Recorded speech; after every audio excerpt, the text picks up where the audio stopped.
Bangladesh, a country where 90% of the people are Muslim. A country filled with Islamic history and heritage. However, Islam is under attack in Bangladesh. The current Awami League government, it appears, is determined to remove Islam from the public sphere in Bangladesh. Shajib Wajid Joy, the son of the current Prime Minister Sheikh Hasina, and Karl Clavako in 2008 published an article entitled "Stemming the Rise of Islamic Extremism in Bangladesh."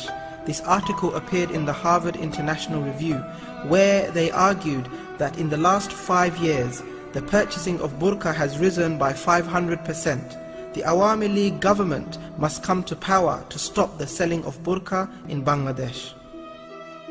After coming to power, this is what the Deputy Speaker of Bangladesh's Parliament, Shaukat Ali, is on record saying about the burqa.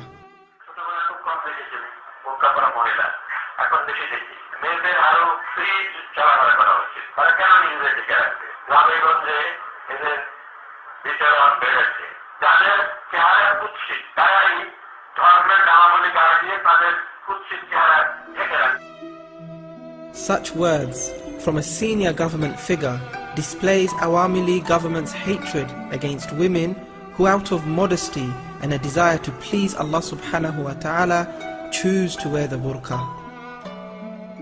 Increasingly, women who, due to Islamic conviction, have chosen to wear the burqa in the public domain are coming under pressure from places of work and education to abandon this religious obligation.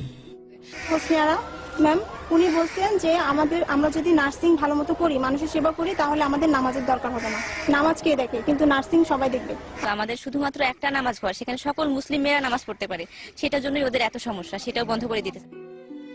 The most recent attacks on Muslim women occurred when 20 students observing the Islamic burqa belonging to various educational institutions were arrested for no apparent reason.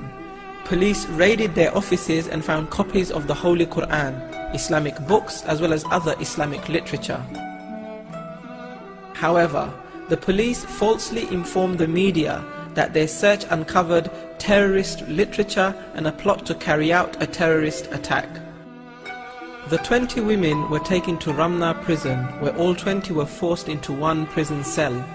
Despite the freezing conditions, the women were not provided blankets, nor did they have access to drinking water or food. The women complained about their inability to make ablution and pray. Their relatives were not allowed to visit them. Amongst the 20 arrested was a 5-month pregnant woman. She was not spared the humiliation and had to endure this harrowing experience despite her condition. In fact, this lady was forced to climb 8 flights of stairs at the courthouse, even though a lift was situated nearby. Shockingly, the judge approved 2 days of remand for 19 women, despite there being no evidence of them committing a criminal offence. It has been alleged that these women have been tortured and denied their human rights while in remand. They were forced to take off their hijab. They were dragged by their hair and forced to the floor.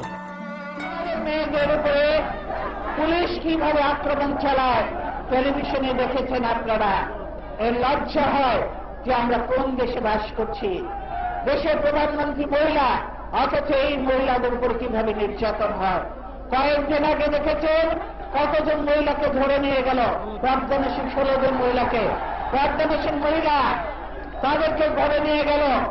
ধরে নিয়ে যে শুধু ক্ষান্ত হয় নাই, তাদেরকে রিমান্ডে নিয়েছে, তাদেরকে অত্যাচার চালাচ্ছে। আমার দেশের মানুষ আমার মায়ের উপরে এইরকম নির্যাতন করছে, এই জন্য কি আমার পিতামহ প্রাণ দিয়েছিলেন মুক্তিযুদ্ধে? এই জন্য কি আমার পিতা মুক্তিযুদ্ধ করে দেশ স্বাধীন করেছিলেন? This unjustified arrest of Muslim women saw the women's rights movement and various other human rights organizations call a protest meeting at the National Press Club. 20 জন ছাত্রীকে যে ধরে নিয়ে কাশিমপুর কারাগারে রেখেছে, তারা জন্মগতভাবেই তারা পর্দানসীন, অথচ তাদেরকে বোরকা পরতে যাচ্ছে না, তাদের বোরকাগুলি নিয়ে নেওয়া হয়েছে। যারা বঞ্চিত জীবন যাপন করছে ওখানে, তারা নিজেরাও জানে না কি তাদের অপরাধ। আর আমরা যারা তাদের জন্য আজকে উৎকণ্ঠায় ভুগছি, বিচলিত আছি, আবেগাত অবস্থায় এখানে সমবেত হয়েছি। তারাও জানতে চায় কি তাদের অপরাধ। তারা একটা পাশ্চাত্যের ঢঙ্গের তাদের কিছু মেয়ে দরকার, তারা সেরকম মেয়ে দেখতে চায়। তো সেরকম মেয়ের জন্য জায়গা জায়গা আছে, তোমরা সেদিকে যাও। আমাদের এই ঢেকে ঢুকে আমরা একটু ভালোভাবে মেধা চর্চা করে, নিজেদের ইজ্জত হেফাজত করে, আমাদের পরিবারের ইজ্জত হেফাজত করে, বাপমাকে কলঙ্কিত না করে, সমাজ রাষ্ট্রকে বঞ্চিত না করে, কলঙ্কিত না করে আমরা একটা ভালো কিছু করতে চাই। আমাদের উপর তোমাদের কেন এত হায়নার দৃষ্টি? While trying to enter the National Press Club to join this meeting, a further 11 burqa-wearing women were arrested. Once again, these women were detained without charge. In court, these women were forced to remove their hijab and burqa. 1,000 Muslim scholars have condemned these attacks on burqa-clad women, particularly the fact that their hijab was forcibly removed at the courthouse.